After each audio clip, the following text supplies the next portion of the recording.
இந்த ராமன் உங்களை காக்கட்டும். ஒருவர் தன்னை சாய் பக்தராக எண்ணினால் தர்ம வழியில் நடக்க வேண்டும்.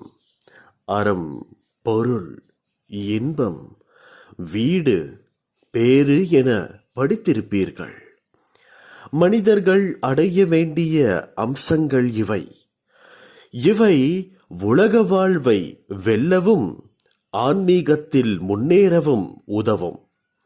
பெற்றோர் குழந்தைக்கு அடிப்படையாக கற்பிக்கும் பல விஷயங்களில் முதலாவது அறம் அல்லது தர்மவழி, பிறகு தர்ம வழியில் பொருளீட்ட வழிகாட்டல், ஈட்டியதை அனுபவிக்க வழிகாட்டல், இறுதியாக அனைத்தையும் துறந்து வீடு பேறு அடைய கற்பித்தல்.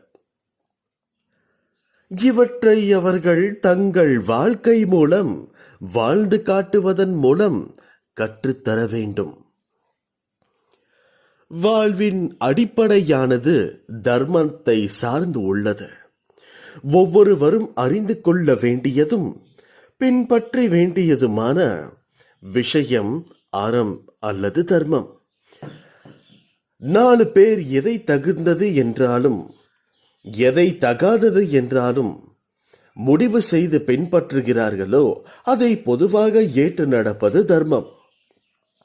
நிர்வாண நாட்டில் கோவணம் கட்டுவது அதர்மம் என்பார்கள்.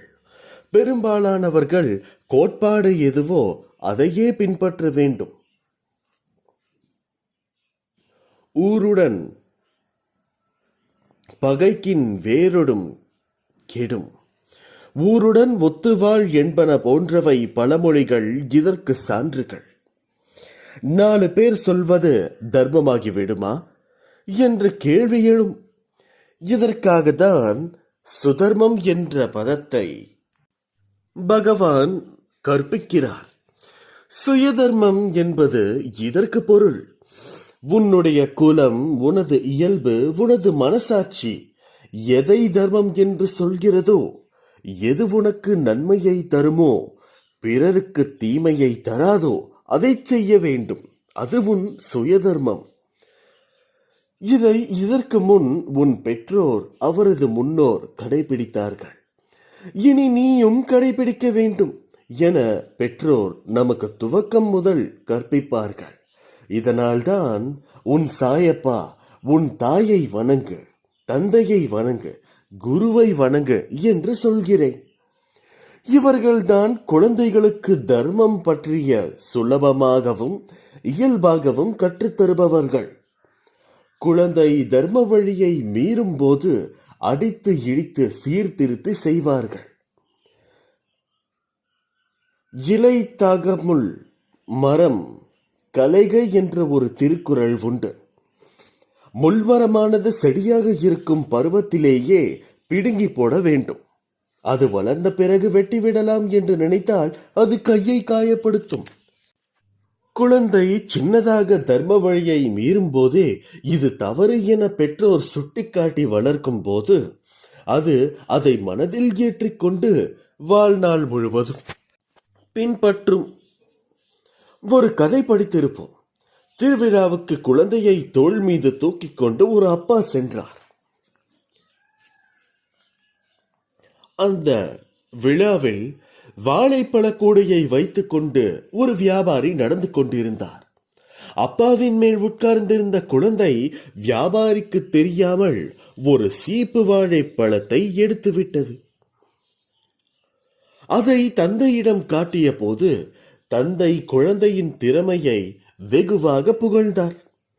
இது சரியானது, தகுதியானது என மனதில் ஏற்றிக்கொண்ட குழந்தை இது போன்ற செயல்களில் ஈடுபட்டு பிற்காலத்தில் பெரிய திருடனாக மாறியது.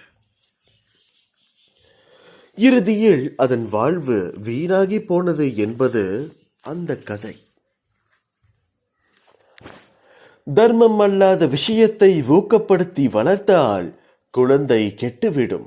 கண்டித்து வளர்த்தால் நல்ல குழந்தையாக வளரும். எப்படி வேண்டுமானாலும் வாழலாம், எப்படி வேண்டுமானாலும் சம்பாதிக்கலாம் என்றில்லாமல் தனது தகுதியை தர்ம வழிப்படி வளர்த்து கொண்டு பொருள் ஈட்ட வேண்டும். நல்ல மதிப்பெண் பெற்று முதன்மையாக வந்தவரை தடுத்து பணத்தை கொடுத்து ஒரு வேலையை பெறுகிறோம் என்றால் தகுதியின்றி தர்மம் தவிர பொருளீட்ட முனைகிறோம் என்பது அர்த்தம். தகுதி இல்லாமல் பெறும்போது அதன் விளைவுகள் தீமையாகவே இருக்கும். அதனால் எது தர்மமோ அதை உற்று நோக்கி அதற்கு ஏற்றவாறு நீ செயல்பட வேண்டும். தர்ம வழியில் ஆரம்பித்த வாழ்க்கையில் நாம் பொருள் சேர்த்து இன்பம் அனுபவித்தால்தான் வீடு பேறு என்ற மோட்ச நிலையை அடைய முடியும். இல்லாவிட்டால் வாழும்போதே நரக வேதனையை அடையவும் செத்த பிறகு நரக போகத்தை அடையவும் வேண்டியிருக்கும்.